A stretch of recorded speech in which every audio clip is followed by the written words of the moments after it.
Can I talk to you today about obstacles?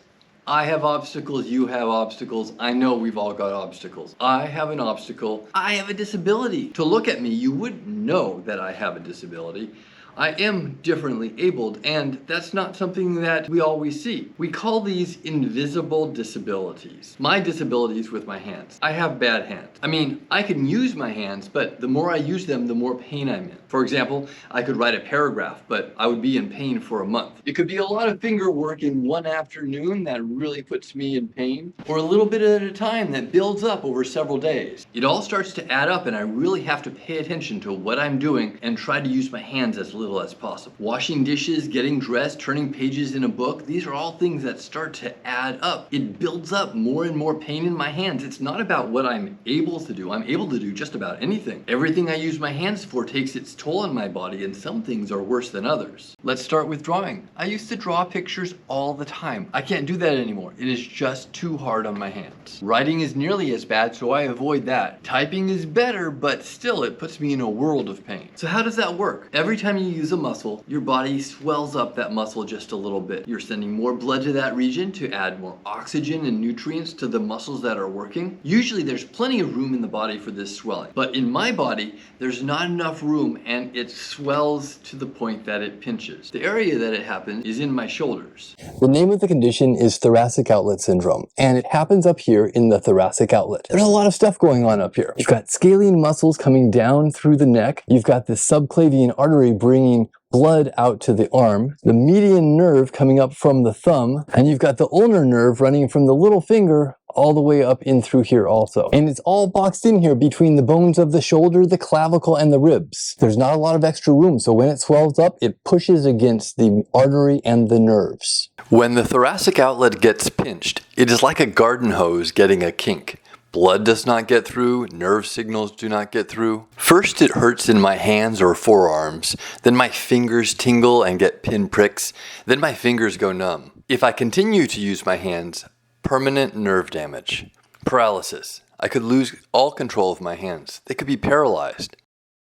Your nerves are like wires with a protective coating around them. So here we've got our nerve, and the long nerve fiber that's running through the center of it is called the axon. The part that protects it is this outer layer called the myelin. A few pinches to the myelin and it's not a problem. It can be repaired. A little bit of pinching here, a little pinching there. That happens and it's not a big deal. But if it pinches too much or too hard, it snaps all the way through, and that's permanent nerve damage, paralysis. You should know that I'm pretty much always in some level of pain. If we rate it on a scale from 1 to 10, most of the time it's around a 4 or a 5, but when there's busy weeks, like say the first week back at school, my pain level gets higher and higher with all the extra things that I need to do with my hands, that it gets up to a 9 or a 10. How do you live? I do everything I can without my hands. Whenever there's something I need to do, I have to think carefully about, is it something I can do with less handwork?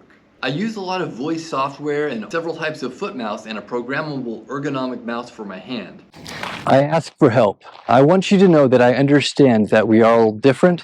We all have our different obstacles and different ways that we learn to deal with them and learn to overcome the struggles that we have. I want you to ask for help because I understand what it means to need help. One of the toughest parts of being a grown-up is learning to balance the need for independence and being able to do things on your own with the reality of needing to ask for help sometimes.